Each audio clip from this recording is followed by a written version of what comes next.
Hey, I'm Burt, and you were watching the Permanent Rain Press. Hi everyone, it's Chloe with the Permanent Rain Press today. I am so happy to be joined by Burt. How's it going? Good. How are you doing? I'm doing well, thank you. I know it must have been such an exciting past few days for you with the release of Boots on Netflix. So how have you been soaking it all in? It's kind of surreal. You put in all this work. Like a lot of people know. Well, I guess now a lot of people know, but we started shooting this back in 2023, and so it took a couple of years for it to come out. So it's like, okay, finally it's out. Finally we get to watch it. And it seems like it's doing really well so far. We woke up actually this morning. We woke up and I think we're number three now in the U.S., number two in Germany. So it's doing really good.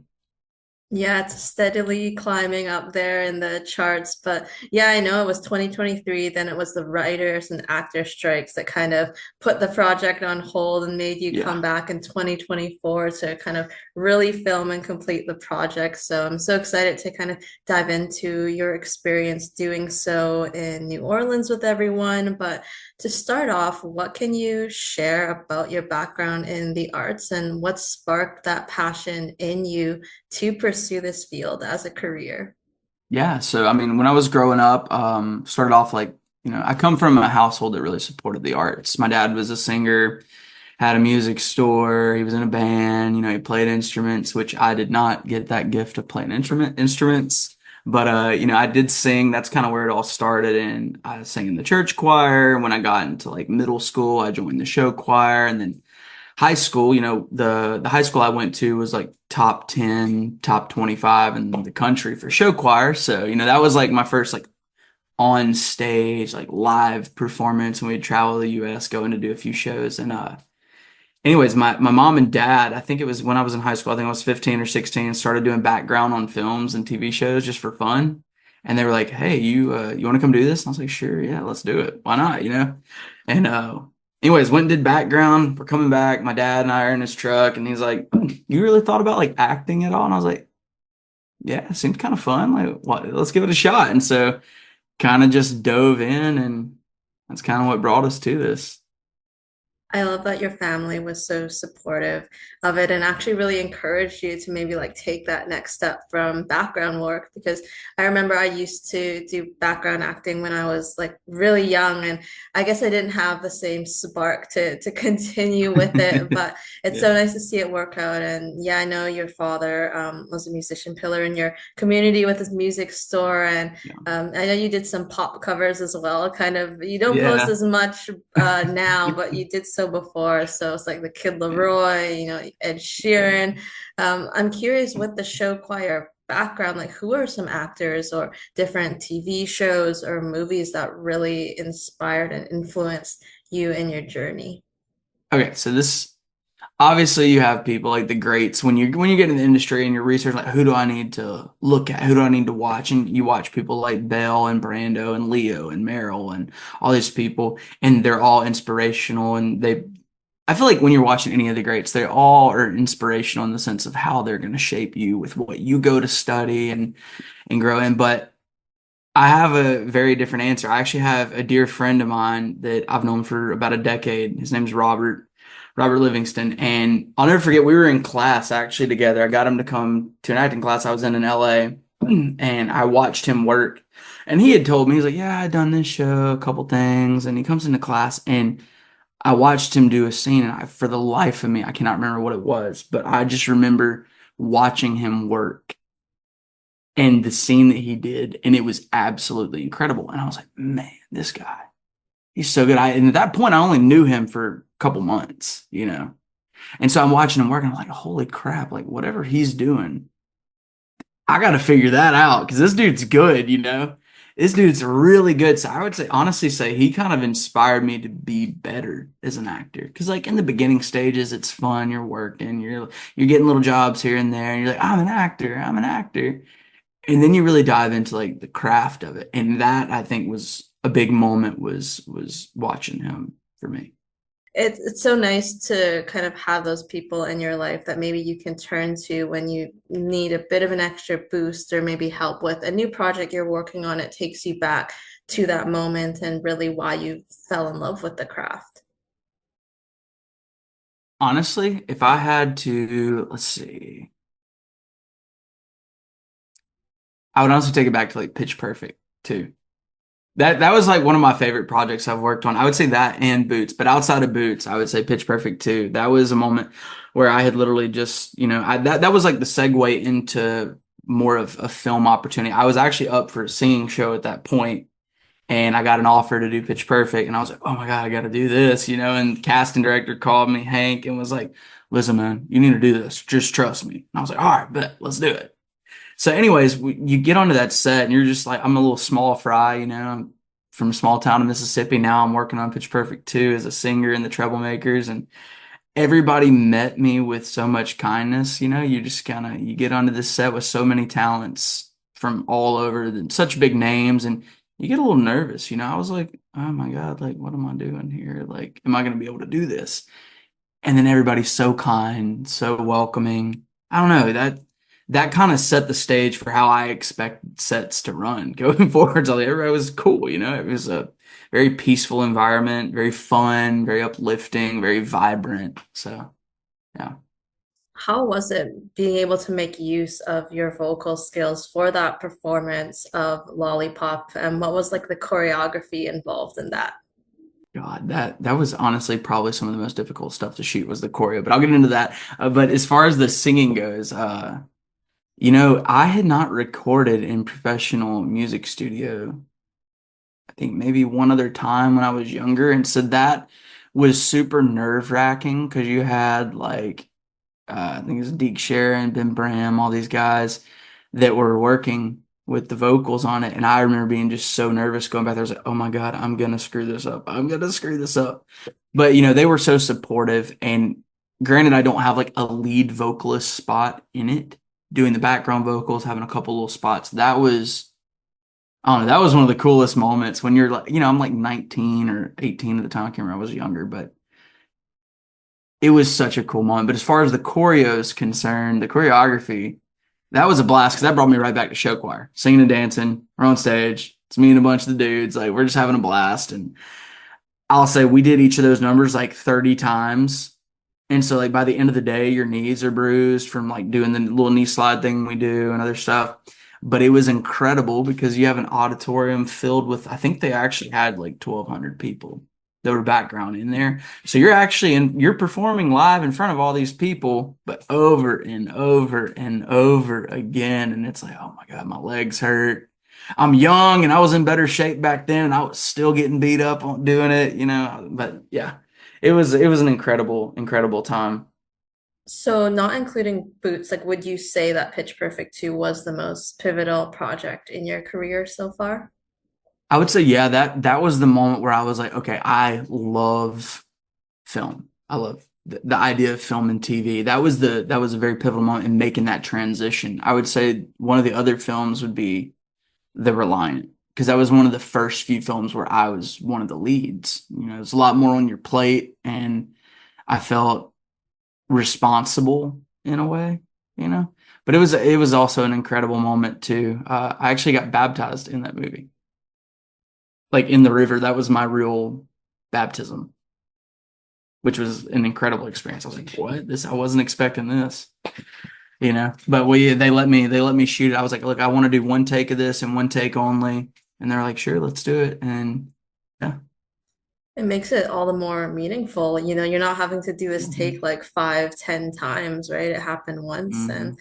I was really hoping that you were going to say Veggie Tales live because I really Oh, wanted to hear what it's like to take these like animated characters and then have yeah. to tour with it as like live action. So you were Larry the Cucumber in two different fall tours. So what can you tell me about, that experience from the That past? was a blast. It was a great time, honestly. It was so much fun. I mean, we toured the country. You get to see the world in a way, and that was like my first traveling experience, like traveling a lot.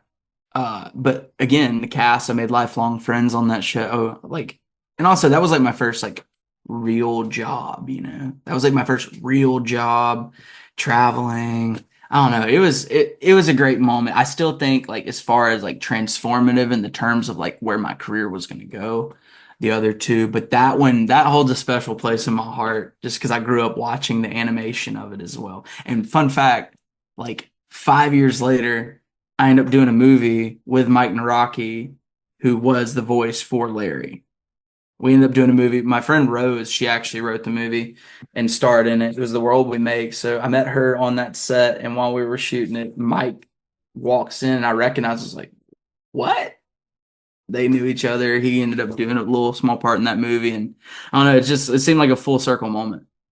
Definitely. And Yeah. speaking of lifelong friends, you starred in a movie or a few years back, Unhuman, with Benjamin Wadsworth and Uriah Shelton. And I know that you and Benjamin supported Uriah at the premiere of his show Motorheads earlier this year. So tell me about the bonds you built with them and continuing to have each other's backs in life and with your new projects.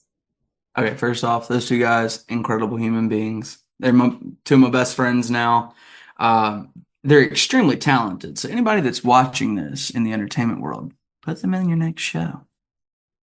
No, but they're incredible dudes. We all do support each other, as much as we possibly can. We went out for Uriah's show premiere, Motorheads, which wasn't a great show. We loved it, but it's not often when you shoot a show that you make best friends, lifelong. You make friends, you make acquaintances, you have good work relationships, and that's not to say that you have bad.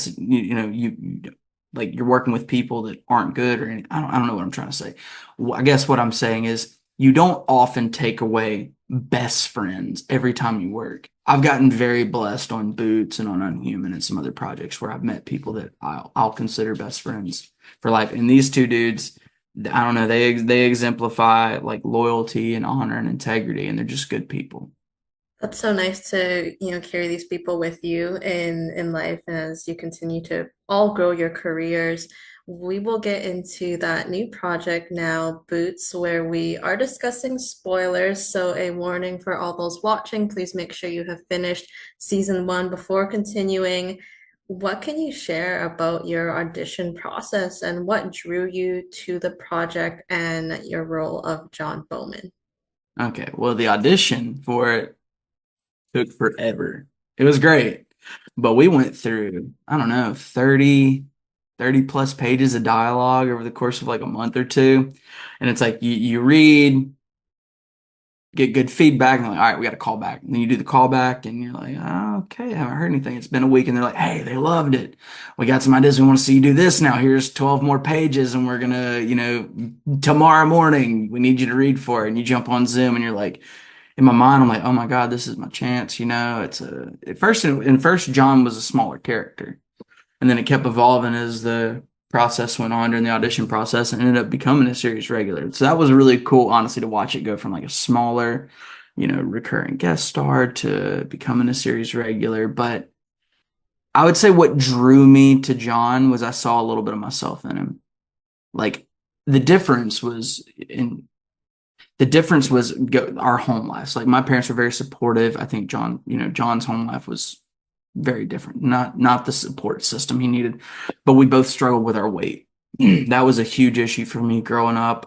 Back and forth. I got really, really overweight going into high school, and when I saw John's pursuit with wanting to become a Marine, and he wanted to do it for himself, and I saw the role was going to entail physical transformation to a degree, and I was like, okay, well, how far are we going?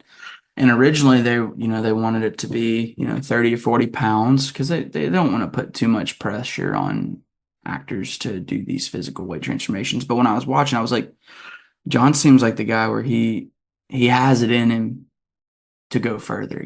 I feel like John can take this transformation crazy. So let's make it big. Let's give him something to be proud of. And I don't know, the fact that they let us be a little more free and they were flexible with working on that, and then seeing where John was heading, because I don't want to give away too much, obviously. I know the show's out, but I don't want to give away too much. But seeing where John was headed within the story is what got me hooked. I saw this yearning for more, this eagerness, and I don't know, he's got a good heart.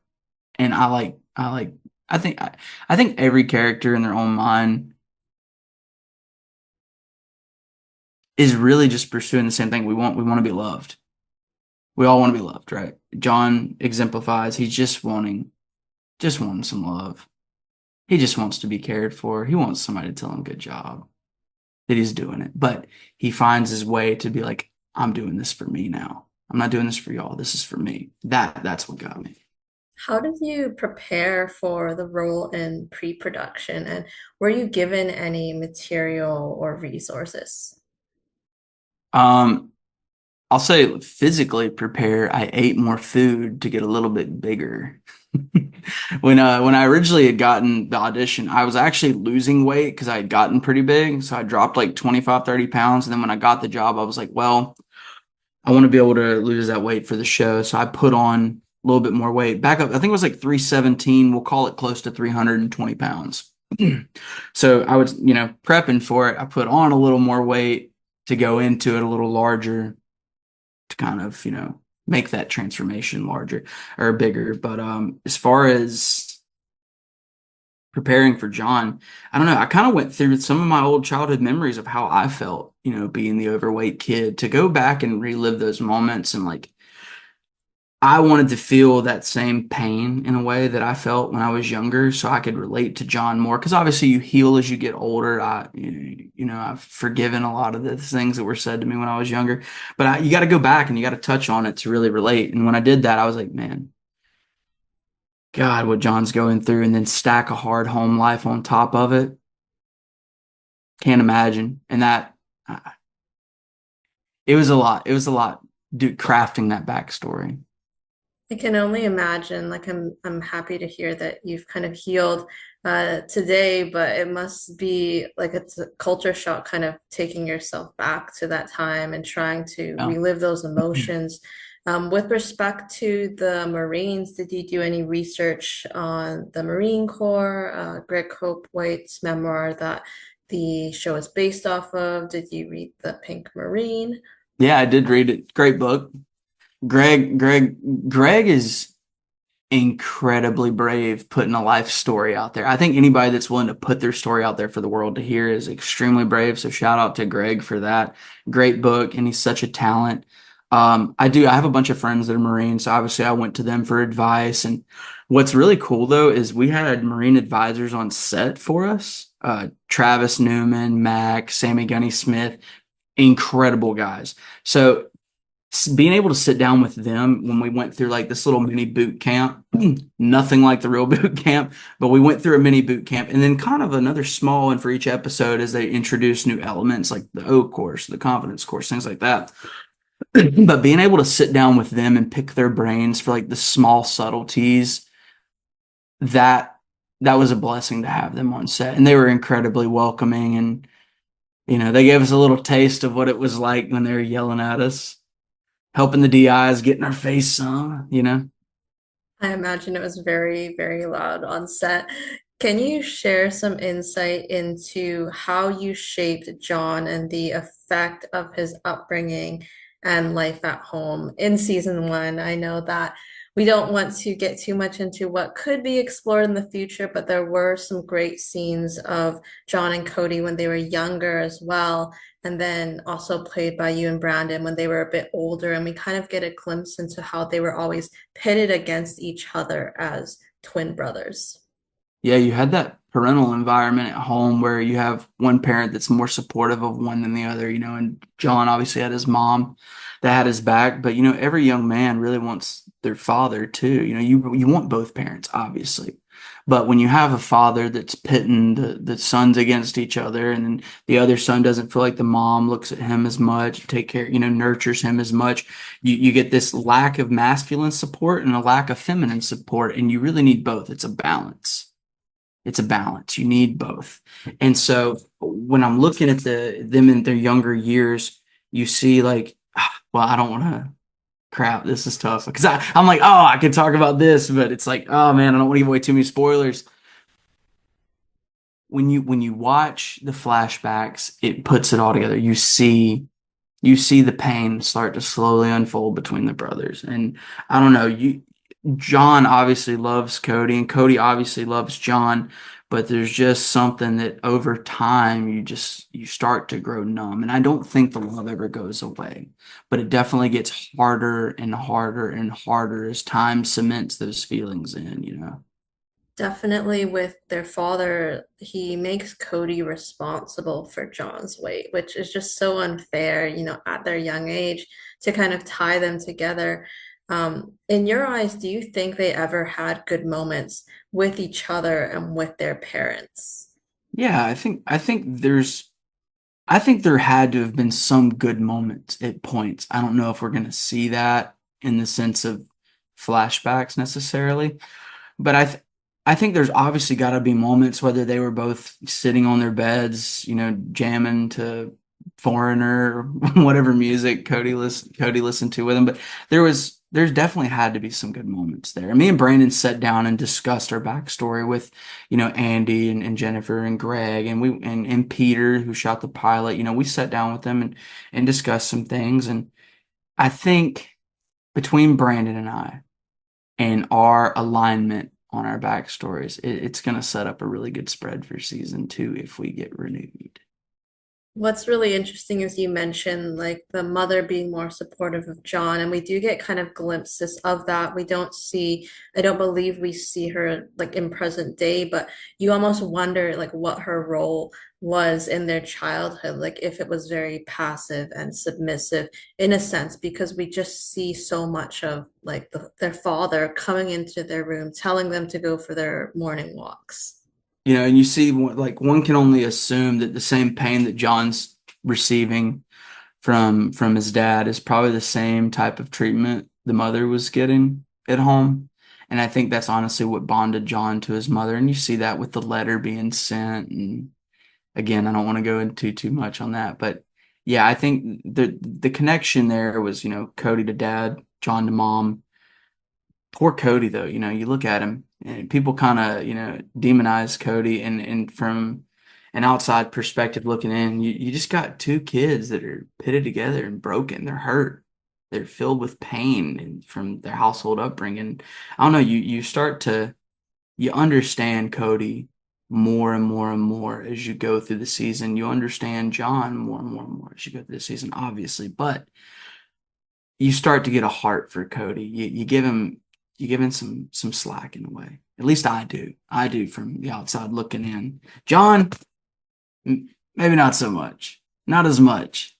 No, and we'll see that as, as the season kind of progresses, that reunion, which I want to talk about. But early on in camp, John does develop a friendly understanding with Cameron since they meet on the bus. In your opinion, what drew John towards Cameron that made him feel comfortable talking with him and sharing more about his personal life? Honestly, I think without it ever being said, I think obviously as time goes and all the conversations that aren't on screen between John and Cameron that they may have had in boot camp, you can recognize when you're both underdogs and when we're doing the pull-ups together and we're both struggling, there's this understanding like, hey, we can have each other's back here because Cody doesn't have my back. You see what's going on with Ray and Cameron as the show carries through. You just have this underdog understanding between the two, and I think that's ultimately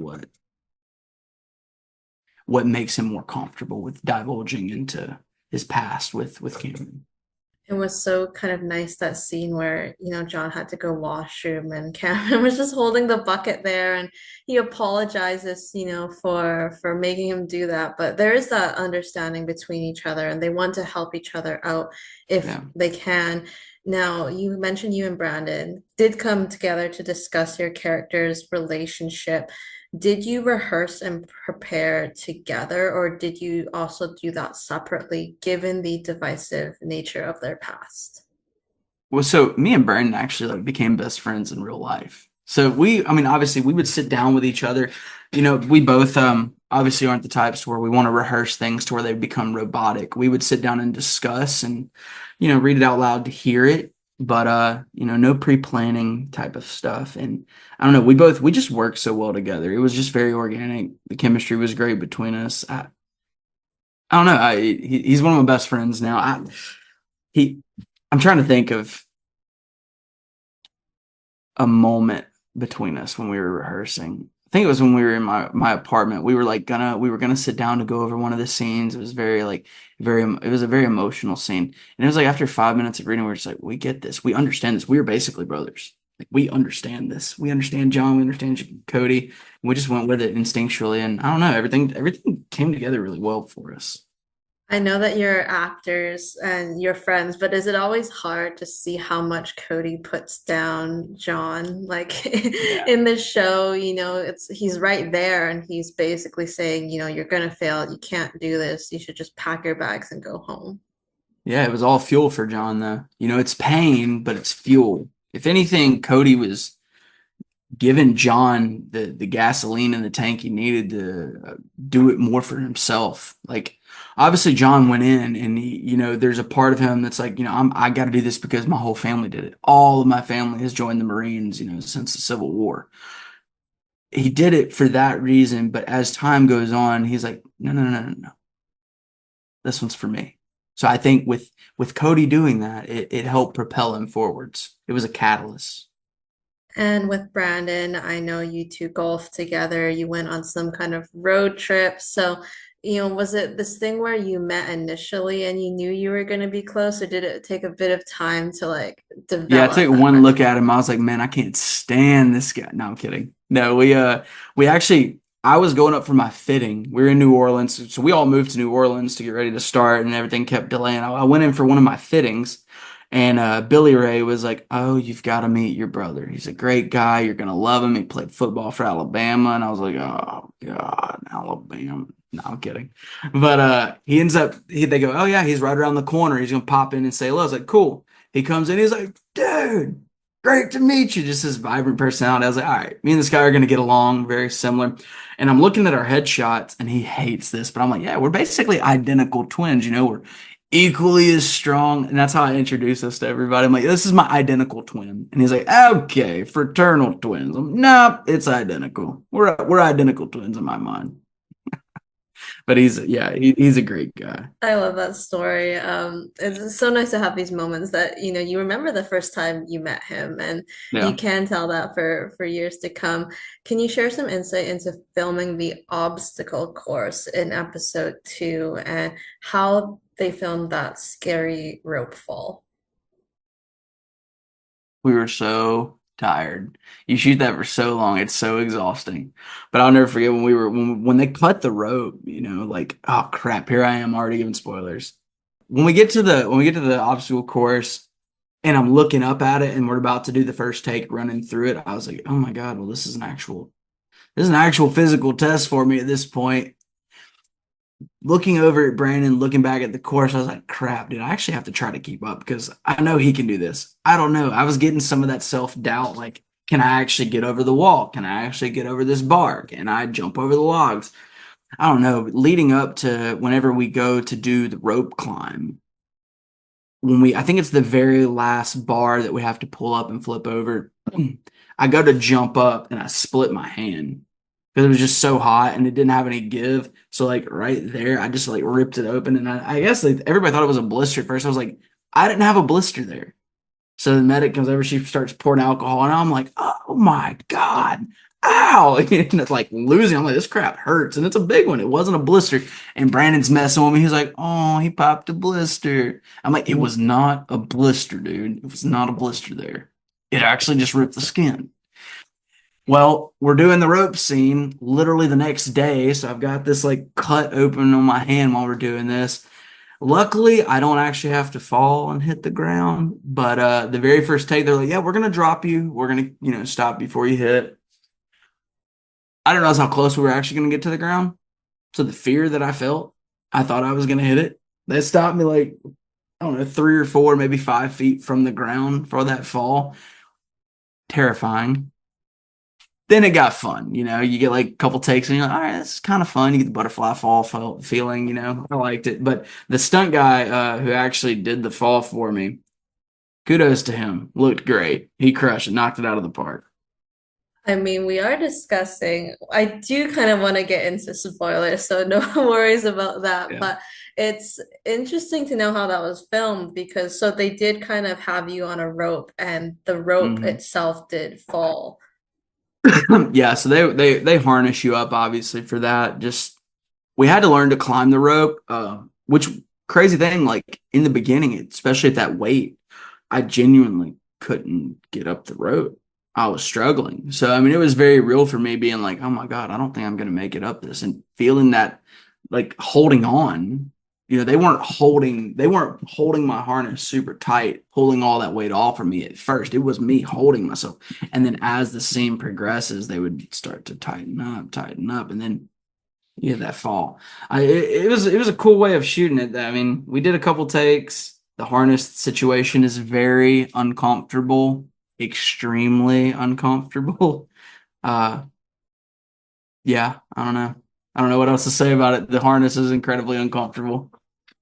But you did it and it turned out really well. And yeah, same kudos to the stunt person who did take that fall. And then, John, obviously we don't see him for 3, 4 episodes in between. So during that time, you went through more of a physical transformation to when we pick back up when he's in physical conditioning platoon. So can you take me through that period for you in between those episodes and what you were doing when the others were continuing to film the show? Yeah, I want to say this first. Shout out to Duke, Coach Duke, at the Duke Academy. He was my trainer during this time period when we were filming. I also had another trainer during the off time back here in Mississippi, Coach Billy. But Coach Duke had kind of carried me through New Orleans whenever we started filming. So I started, 317, 320 pounds. Over the course of the first two episodes, I dropped down to around like I think 289, 290. And then when I went away, and this is like pre-strike. Well, we wrap episode two. They start working on episode three. I hit the ground running. I'm like, all right, we got to cut, cut, cut, cut, cut. We got to work out. Coach has me doing 2 days, several days a week. We're training 5 days a week, almost 6 days sometimes. We're running in the mornings. I get down to like 257 or 259 or something. And then all of a sudden the strike happens. And I was like, oh my God. Are you kidding me? At first I was like, this is great. I'll be able to lose it more. And then maintenance. Well, then our union goes on strike. And I was like, oh my God, are we ever going to start back? And then we get delayed because some changes happened internally and they wanted to do some different stuff with the show. Well, I get a call and they're like, hey, so we might have some reshoots for episode two. And I was like, you're joking. You're joking. We have reshoots for episode two. Am I in it? And they're like, yeah, we think so. And the studio didn't ask me to do this, but they offered other solutions to work around it, so I didn't have to gain the weight back. I personally wanted to take that as a challenge of like, there's no telling what the Marines actually go through in real life. Like, I can't take an easy way out. I just make it harder. So I gain the weight back to do the reshoots. Well, I go back to like 289, 290. It comes back around time to start shooting episode, I guess it's episode 4 at that point. And they're like, hey, we don't actually have any reshoots. You're good to go. And I was like, what? You're joking. They're like, nope, you're good. And I was like, all right, well, I'll call coach. And I'm like, all right, man, we got to start cutting. I'm training with my trainer here in Mississippi too. So we start cutting super quick. Get back to Louisiana, still cutting. Get back to I think it was like 250, 255, 257 again for the return. And then I wanted to trim that last like 30 pounds, over the final few episodes, ultimately resulting in, I think if you add it all up, it was like 124 pounds total loss. And then the total scale reflection was like, we'll call it 320 down to 228. Yeah, it was a crazy back and forth on the weight.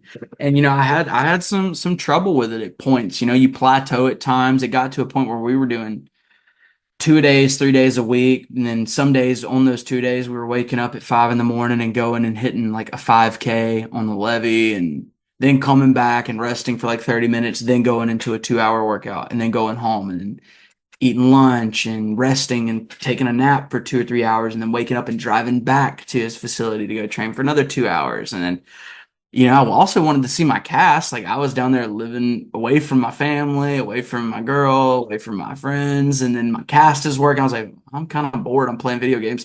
So then they would get off filming at like 11 some nights, but hey, we're going to the gym. And I was like, all right, well, I'll go with you guys. So then I would, it was the fourth time that day. And granted, I was just going to walk, but I had to start monitoring myself because I was like, oh my God, I've got to take in more sugar. My blood sugar started dropping from working out so much. I was having to pay attention to a lot of things because my body was trying to adapt and it just wasn't able to do so quickly enough towards the end there.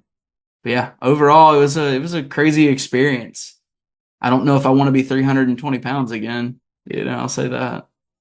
But you did it for the character, and it was such a good transformation. So I'm happy for you, and I'm glad that you had the support of people and, of course, set as well.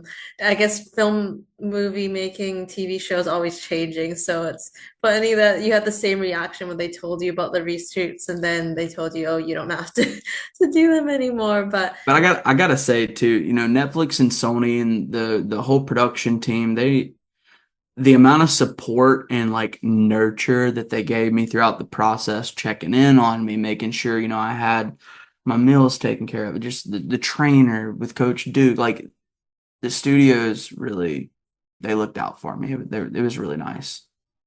John does face a lot of ridicule, as you kind of alluded to earlier, with his weight, and he's told he will fail after his fall. What drives him to stay at boot camp, with the PCP, with the hope of resuming regular training? Because it could have been easy for him to take the easy way out at that point and go home.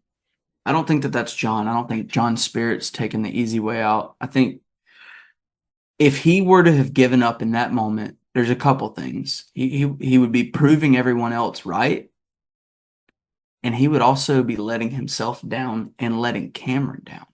Because just as much as he needs Cameron, there's a part where Cameron looks to John in a way like, we're gonna do this together. We got this, like we can do this. So I would be letting down somebody that is ultimately needing me at the same time if I did.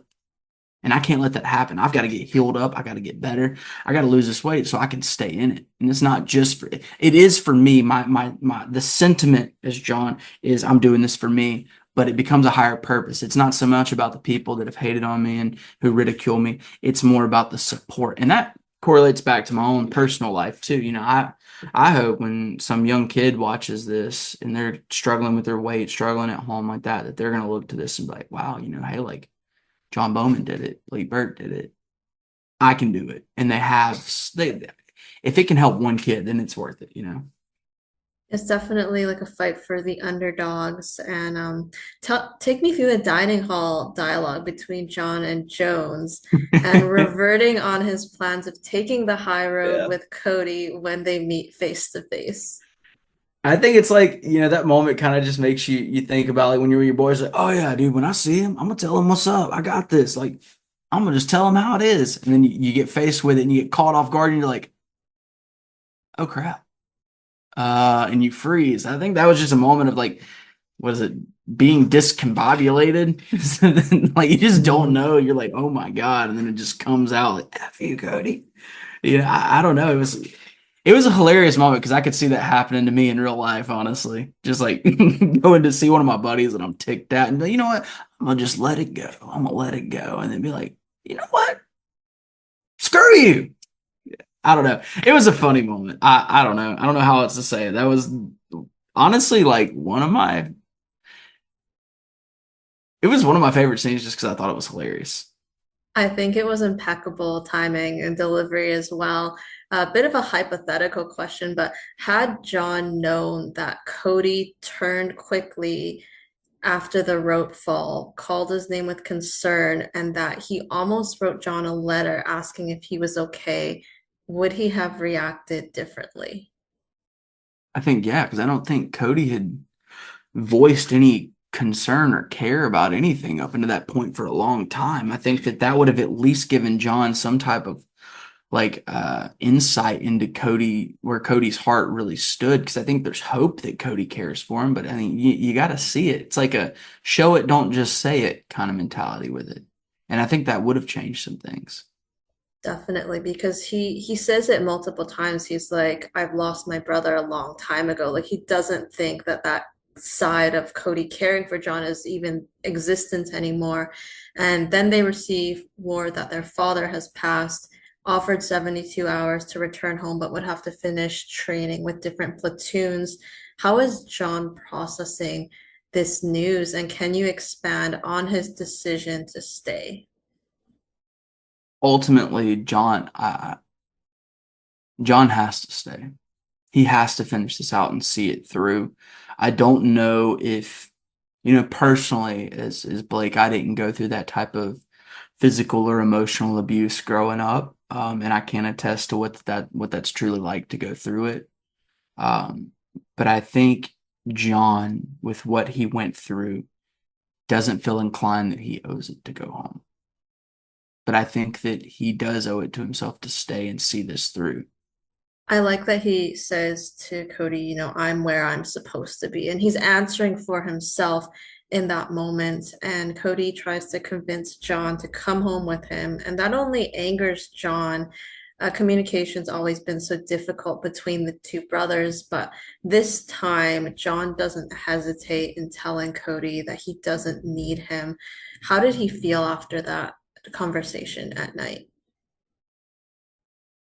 Obviously, I think there's pain. I think anytime you're letting someone go in that sense, there's a hurt to it, because it's not like you want to lose your brother. It's not like you want to give up on your brother. Even when it's that bad, you still feel instinctually drawn to mend it to some degree. But there's a moment where you have to take up for yourself. You have to stand up for yourself. And John is finally finding his voice. He's not going to deal with it anymore.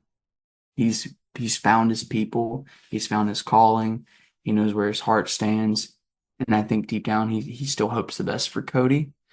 And he hopes that Cody heals enough to escape that trauma that dad's inflicted on him. Because I think at that point, that whole it's water under the bridge back in the cafeteria scene, I think that comes to fruition in this scene where he's like, you know what? I'm letting that go at home. That's not going to dictate my choices now. I'm truly finding what it is to be a man in my own right here.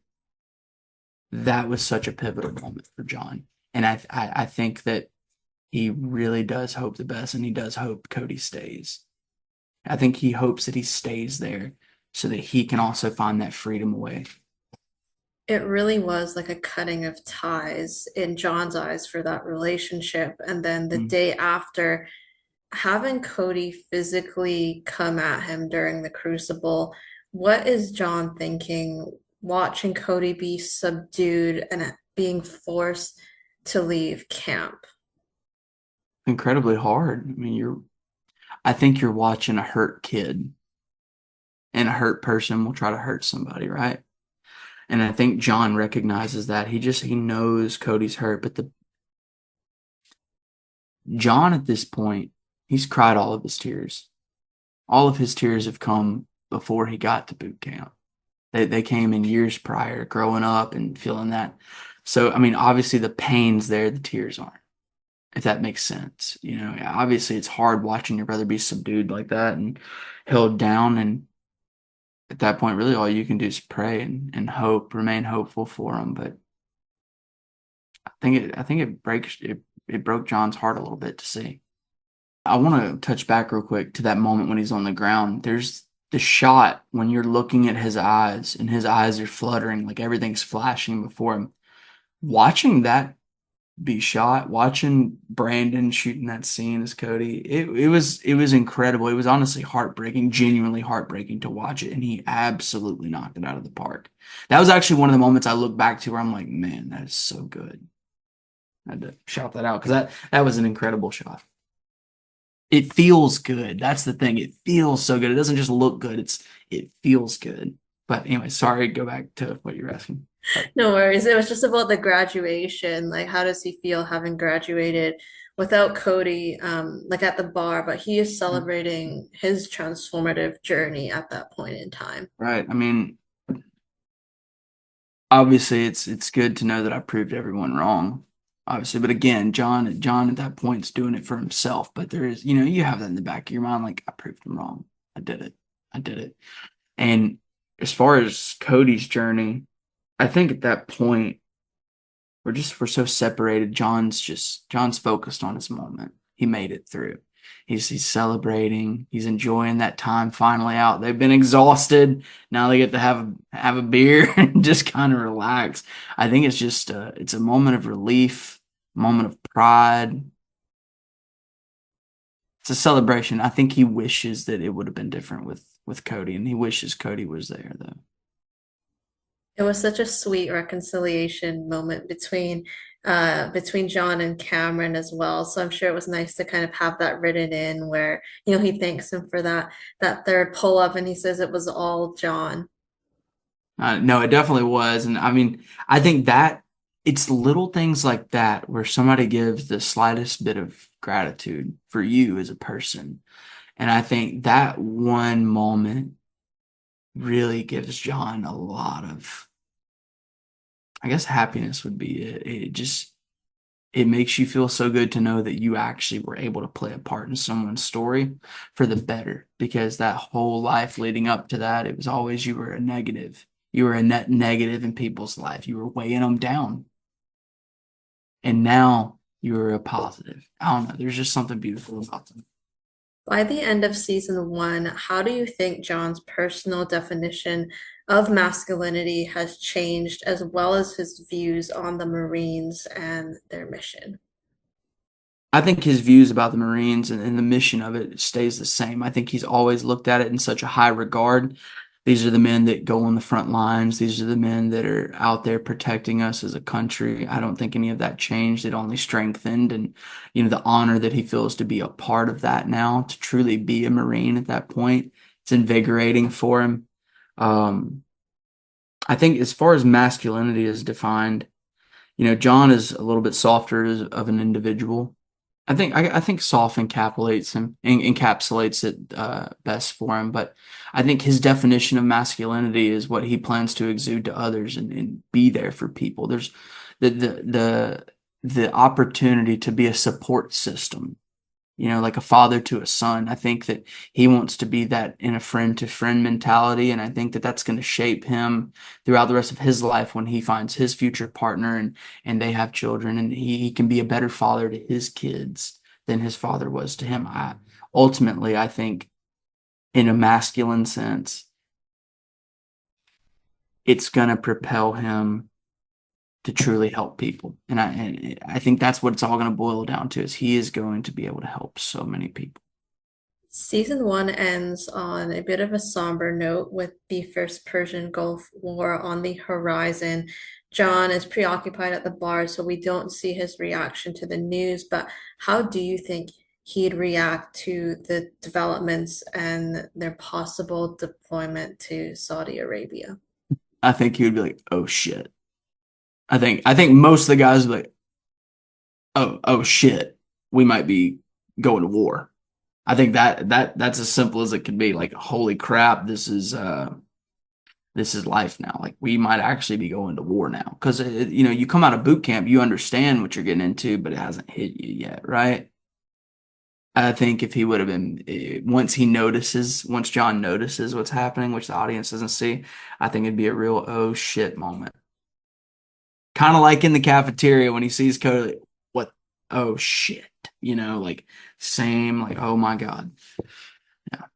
For sure, because I feel like you mentioned, this is something they've been trading for, but some of the others have also talked about, going home. Some people want to go back to finish their college studies, and now that they've graduated, like this is a very real possibility that they'll be deployed.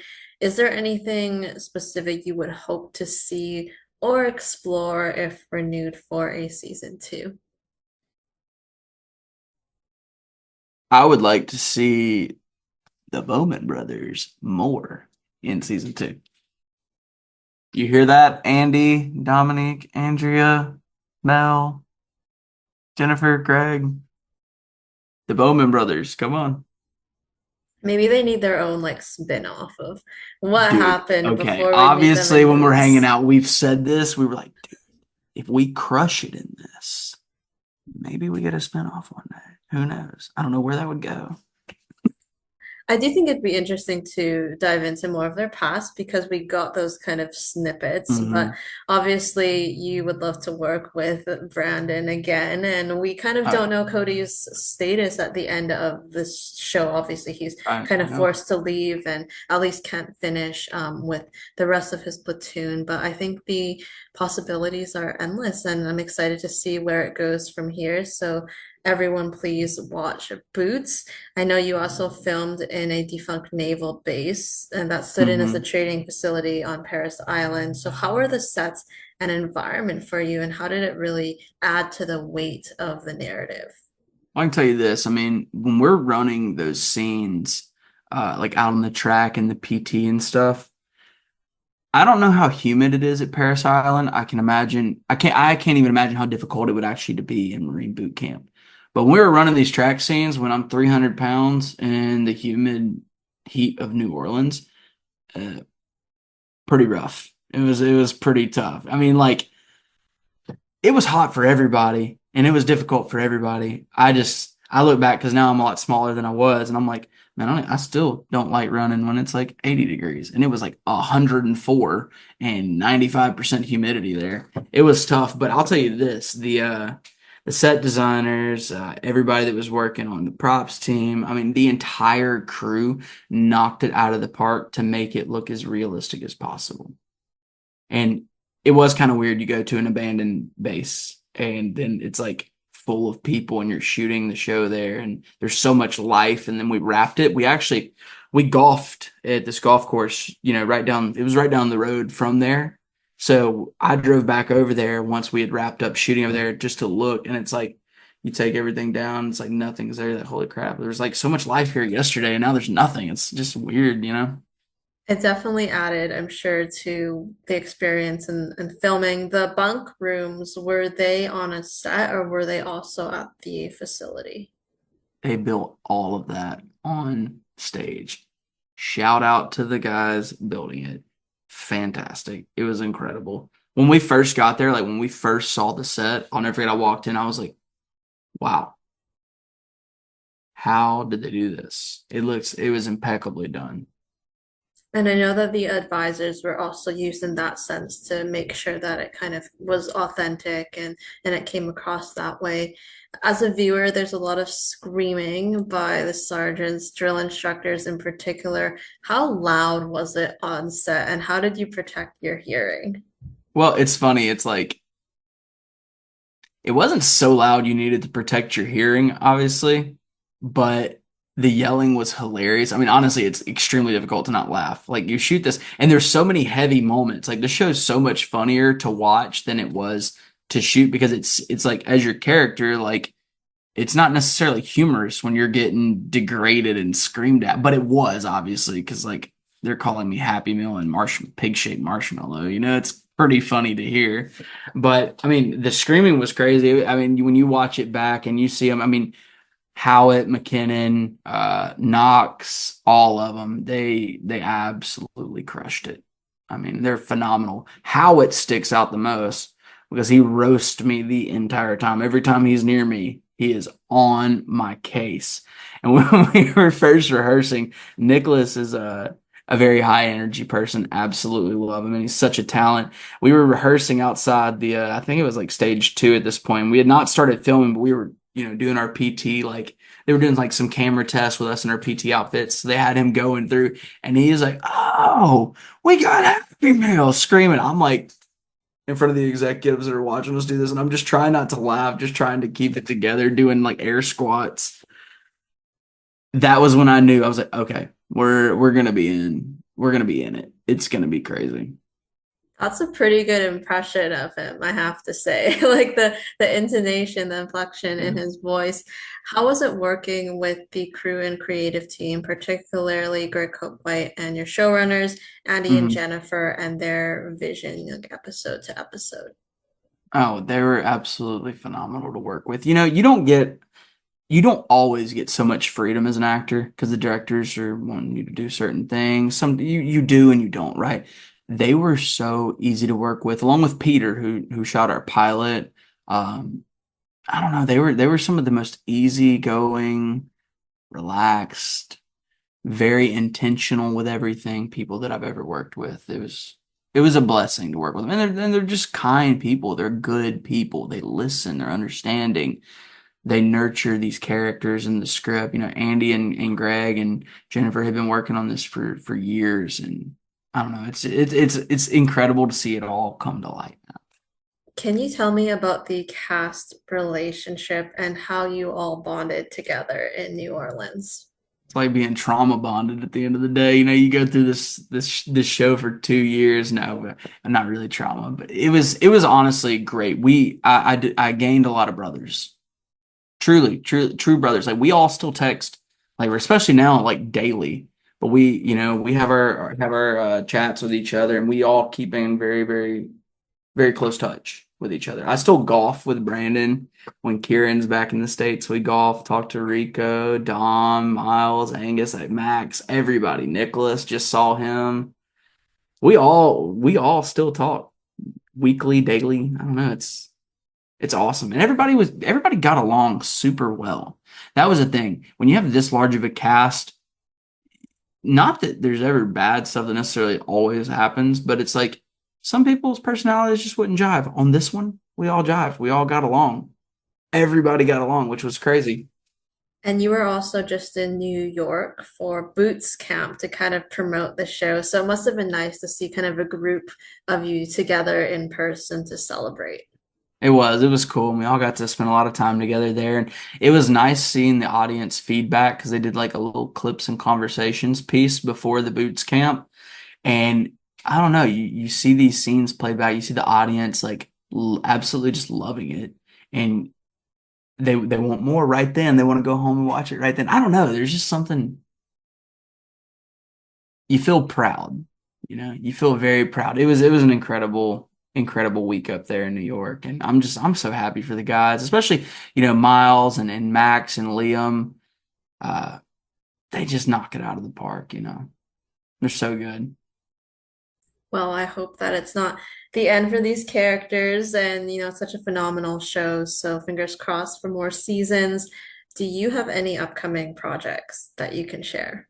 Nothing that I can share as of right now. Possibly, maybe, hopefully. And people can stay up to date on your socials. I believe it's just on Instagram for you. I got Instagram. I've got TikTok. I'm not much of a TikToker. I'm learning. I'm in my own TikTok boot camp right now with other cast members. They're teaching me this. There's only a few posts, but hopefully they'll be funny as time goes. My Instagram though, I'm very active on. That's Burt.Blake1. We'll post the links below so people Cool. can go follow Blake as well.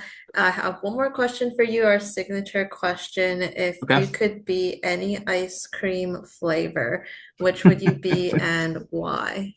That is a tough question because I like all ice cream, hence why I was 320 pounds. Oh God, let's see. There's two types of ice cream that I really love, and I don't know if I have a reason why I would choose them uh, for any other reason than they just taste delicious, and that's like a chantilly gelato or pistachio. And it's mainly just because I like the taste of it because they're delicious. That's really it. I don't I, know. I do like pistachio, so that's a good flavor. You can get like a nice little double scoop, I Yeah, guess. exactly. It's symbolic for my life. Give me a third scoop, please, or a fourth scoop, or a fifth scoop. I mean, you have to indulge sometimes, so there's no shame in that. Yeah, well, I've indulged a little too much at times. I'll tell you that. Half a tub deep, and you're like, okay, I need to stop and You go just for. need to limit yourself then. But Yeah, it's it's okay the every once in a self-control while. portion. It kills me. It's like, oh, dude, why have self-control when you can just eat this other half of this pint that you have in your hand? Well, you do have a wedding coming up in the future, so you That is can true. maybe indulge in those ice creams there. We will indulge in the ice creams. That's such a fantastic way to end things off. I'd like to thank you so, so much for taking the time to chat. I really appreciate it. Hey, thank you so much for having me, and everybody go watch Boots. Definitely watch Boots, watch Blake as a John Bowman. Season 1 is streaming now on Netflix, and we will see you next time. See ya.